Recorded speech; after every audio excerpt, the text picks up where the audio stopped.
really, it's the Wild West. It's the single largest repository of looted antiquities. And it's not just looted antiquities, because what we discovered once we started, that there are literally all sorts of illicit activities, from guns, drugs, human body parts, rare animals, endangered species.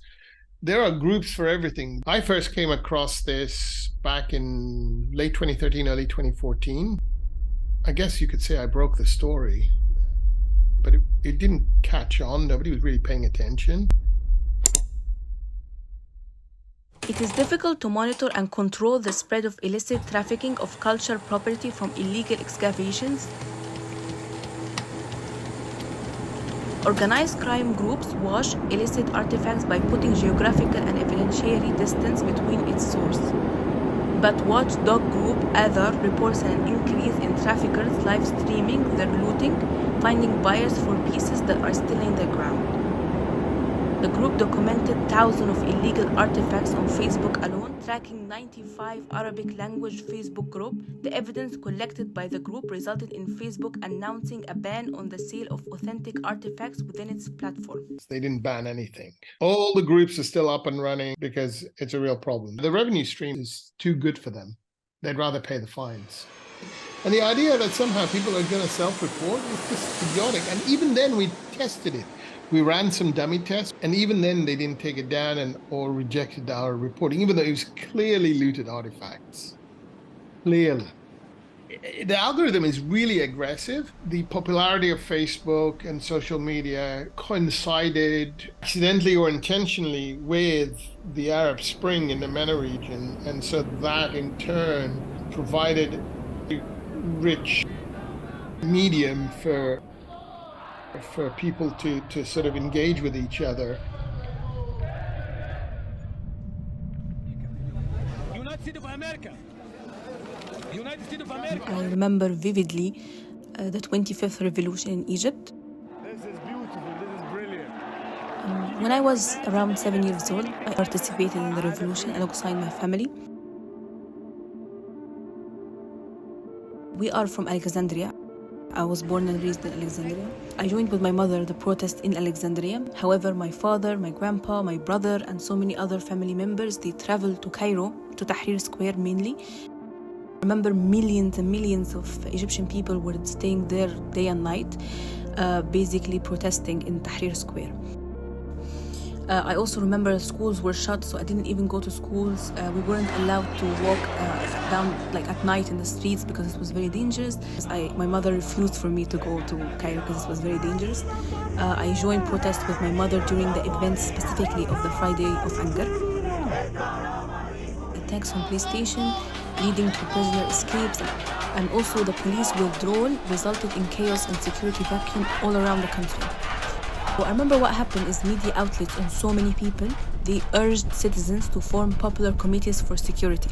Remember, even in my neighborhood in Alexandria, there were people staying there from the popular committee. They were volunteers and they were staying around the neighborhood.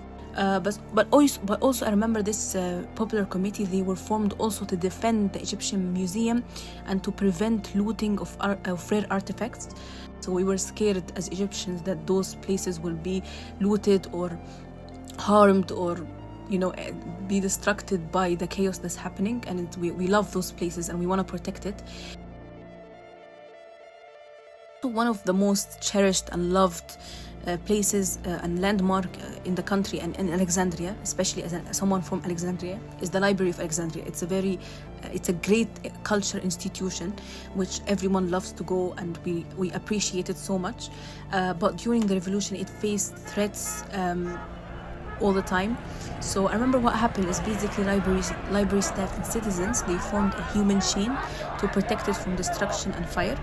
So despite that there was destruction on other historical buildings, the Alexandria Library remained unharmed, and it was due to the dedication of its employees and supportive citizens.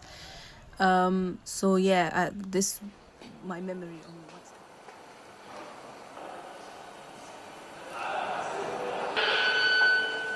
Looters broke into the museum through skylights in the roof. But very quickly, the same features that you and I and everybody else use to kind of just share information are also the perfect toolkit for a would-be trafficker, looter, and the algorithm amplifies this. The big platforms have facilitated contacts between buyers and sellers. Before, typically, a looter might have sold something to a dealer or a smuggler in their town who visited their town or whatever else. And then that person would take it to a big city, or they might take it across the border themselves. But now, with these big platforms, it's a lot easier and a lot cheaper for people to get involved. I think it's over 12, 13 million people now, just from the MENA region.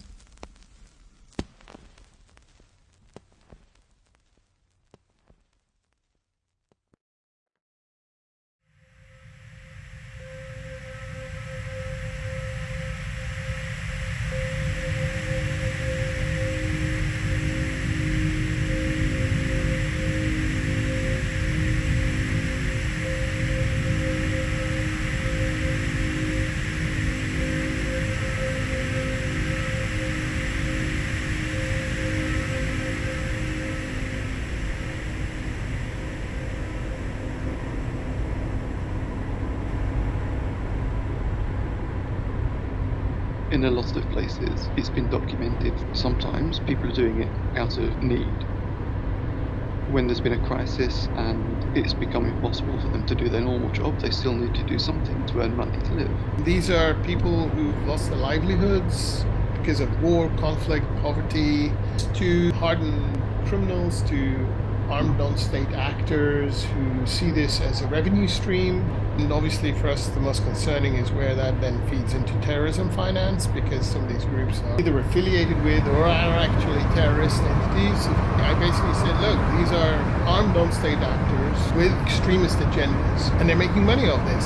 So there's a terrorism finance potential here. And they were like, oh my God, yes. A few months later, there was the UCL BA where they found that. And even when things are a lot more professional, sometimes very poor people are exploited.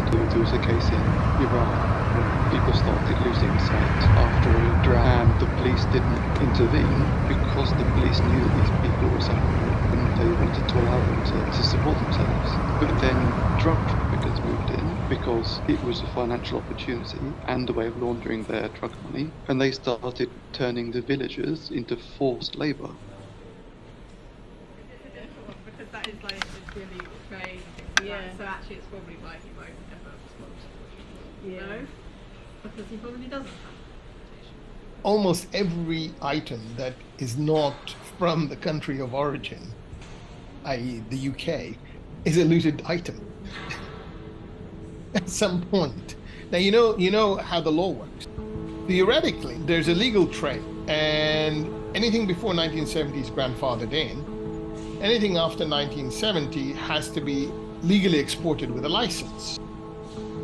The problem is, until very, very recently, no one really cared. The museums and dealers and buyers and sellers essentially were acting with impunity.